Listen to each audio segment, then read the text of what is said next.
Hello mga ka-Antrep! Happy New Year po sa ating lahat! So, welcome 2024. Goodbye sa blissful, napaka-blessed nating taon ng 2023. So, congratulations sa mga nagplano at nagsisimula na ng kanilang motor shop, motor parts business ngayong 2024. January is the best also kasi kuha ng license at buong taon na nating magagamit. So, ayan po ang pag-uusapan natin. At before that, maraming pong salamat sa ating mga ka-Antrep na patuloy na sumusuporta dito sa ating channel. Patuloy nating nakakasama dito sa ating channel. Nangunguna dyan ang Uno Motorcycle Parts and Accessories sa Calatagan, Batangas. Shout out po sa inyo. So, ayan, pag-uusapan po natin. Actually, nag-comment si Sir doon sa mga na-renewhan na ng permit. Yes, and it's 2024. So, ayan, tatlo ang aking business permits. At syempre, tatlo din ang ating business license plate. Ayan, 2024 na ito. From 2023 na tatlo din to 2024 na tatlo din. So, unang-una, bakit nga ba importante ang may permit? So, napaka-importante po ng may permit kapag tayo may negosyo para iwas tayo sa question ng ating mga taga-city, ng mga taga-munisipyo, ganon. At sa mga mga may inggit sa atin, ayan, na i-report tayo kung wala tayong mga business permits. At kapag halimbawa ay nag-ikot ang mga taga-munisipyo or ang taga-mga BIR, yan, machi-check na wala tayong mga business permits. At ang permits po ay bala nating mga may business para tayo ay pwedeng makapag-loan ng mga kahit na anong klaseng loan dahil tayo ay mga self-employed. So, kumbaga bala natin ito. Nataon na ang New Year ay Lunes or Martes, so holiday, di ba? Miyerkules is first day ng kuhaan ng permit. Hindi ako nakahabol that first day kasi ginugol ko talaga na sa first week ng ng January kailangan matapos ko 'yon. So, nung Miyerkules ng hapon, nagpa-medical, sumaglit lang ako, nagpa-medical. Tapos pagka Huwebes ng umaga, kinuha ko na yung result, diretso na. So, tapos na. Friday ngayon, hindi ako nakapag-vlog kahapon kasi sobrang busy. Ngayon din sobrang busy. Pero Thursday, January 4, tapos na ako. Ayan, release na kaagad. At napakaganda, diba, kasi online na ngayon, hindi na kasing hassle at kasing pagod nung before na yung pipila ka, mano-mano talaga, pahabaan ng pila, at napakabilis lang kapag renewal. Medyo hassle lang talaga kapag new. So, tatlo po ang aking business permits dahil dalawa po dito yung shop, yung store mismo, may branch po kasi. Main at saka branch, yan. So, magkaiba yan sila ng business permits, magkaiba ng mga business tax, at pero iisa lang po ang DTI.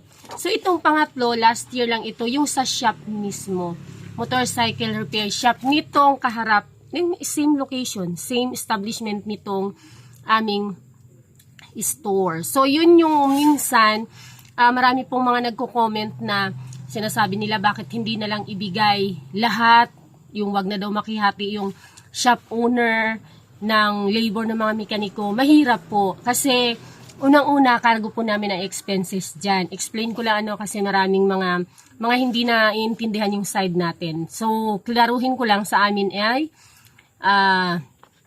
80-20, 80% sa mekaniko, 20% lang yung sa amin shop owner. So, ganito po yun. Cargo po namin ang mga tools, ang machineries, lahat na expenses sa shop. So, nandiyan na yung mga tools. Yan, yung mga machine, kagaya ng tire changer, ng mga kung ano-ano pang ginagamit dyan, mga compressor, mga lahat. Bala ng tacker, kuryente, yan, mga sander, mga cutting disc, kasama po yun. Plus, may permits po kasi nasarili yan. So, ano ibig sabihin? Ito po ito mismo, itong branch na ito yung tindahan na ito. Ito po yung permit din ng shop mismo, itong dito rin, sa labas nitong aming roll up. So, pero ito, yung dyan lang mismo sa repair shop. So, Dito may mga binabayaran tayo, mas malaki ang ano dito yung sa fire. Yung sa fire certification, mas malaki ang binabayaran sa shop. Kasi, syempre, ano yun, gumagamit tayo ng electrical. May welding machine, and then for safety, ganun.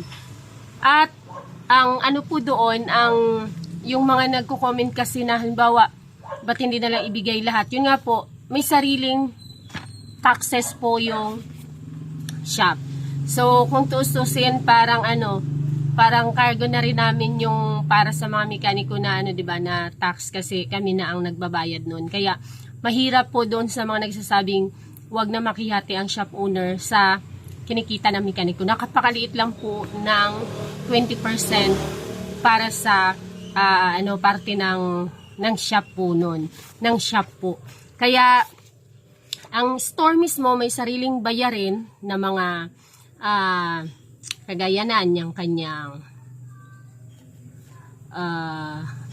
OCC fee, permit, business tax, sanitary inspection fee, annual building inspection, annual certificate, garbage, NENRO certificate, building structure, interest, surcharge. So, wala na yung interest at surcharge ha. So, yung building structure, depende po yun sa laki ng inyong establishment. So, maliit lang din. So, depende po yan sa engineering, pag in-inspection po yung inyong area. So, dito sa building structure, may sarili din ito. May sarili ding bayarin ito siya. Pero, mas maliit compare dito sa sa shop mismo. So, ayan. Tatlong business permit, tatlong plaka, iisa ang dalawa ang DTI. Isang DTI para sa shop at isang DTI para dito sa store sa may branch po. So, ibig sabihin po, pagdating po ang advantage ko po dito sa ganitong sitwasyon ay, kumbaga, yung advantage sa paglo-loan para ma-expand yung business or dagdag capital, mas pinagtibay kasi, kumbaga, tatlo ang business ko. Ang naman dito, disadvantage ay medyo malaki talaga ang bayarin mo kasi tatlo na yung babayaran mo. Pero lahat naman yun kumikita. At yung binabayaran naman natin actually, nakakagulat lang siya talaga pag kinumputan tayo kasi nga annual yung kinukompute. So kapag halimbawa annual, kahit pa sabihin mo na 50,000 lahat ang bayaran mo, halimbawa isang permit lang. Halimbawa, isang business. Halimbawa lang po ito ha. Halimbawa, isang business. Halimbawa, 50,000 ang naging bayarin mo. Nandun na lahat, kumbaga, kabuuhan ng computation na. Yung buo na po ha, buong business, na po. Tapos, i-divide natin yan sa 12. So, ang monthly niyan is 4,166. So, i-divide natin yan kung ilang, in a month, ilang days ba ang operation natin. Halimbawa, divide 26. So, nasa 160 ang siya a day. Maliit lang pala siya kapag ibase natin sa per daily. So, I'm sure naman, may income tayo more than siguro na 160. Nakakagulat lang siya at malaki kapag inisip mo kagad 50,000 kasi, excuse me, annual siya. So, marami pong nagtatanong sa akin, maraming nag-PPM, natatakot kumuha ng permit kasi baka daw malaki ang bayaran. Totoo naman po na from the start, excuse po, ayan, may ubo ako, makatin, lalamunan ko.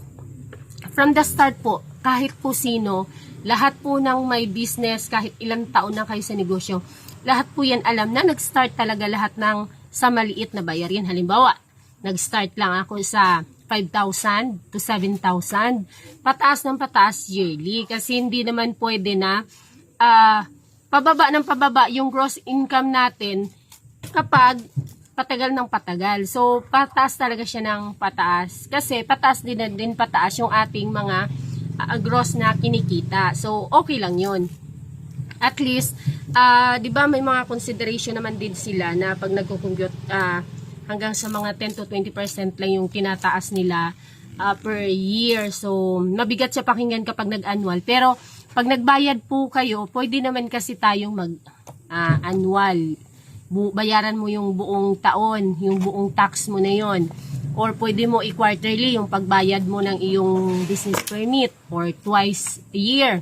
So, pwede po yun, may mga option tayo. Para hindi mabigat, halimbawa 50,000 na ngayon, excuse me, pwede mo siyang i-quarterly. So, babalik ka doon sa munisipyo para magbayad ng quarterly mo. Sa akin naman, para walang hassle at wala na akong isipin, dahil afford ko pa naman, ina-annual ko.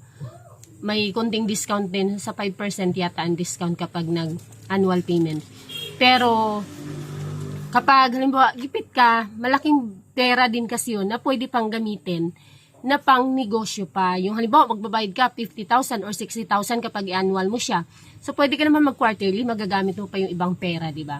Iba-ibang diskarte. Pero ako, so far, nag-annual ako. Pero baka next year, baka hindi ko na kayang bitawan yung pang-annual. Baka i-ano ko na lang din. I-quarterly ko na rin. So, ayan, remind ko lang na yung mga ganito po natin ay atin pong i-display sa ating mga establishment. Dahil, remind ko po kayo na nagkaroon po ako ng penalty last year nung nag-tax mapping dahil hindi ko po ito na display. Hindi ko siya nabalik display kasi nag-renovate kami ng store, di ba? So, nakalimutan ko siya kung saan ko siya i-tap na visible sa mga customers. Tapos yung ating mga receipts dapat available at ating mga book of accounts available sa ating store kahit na anong store po. So, ayan.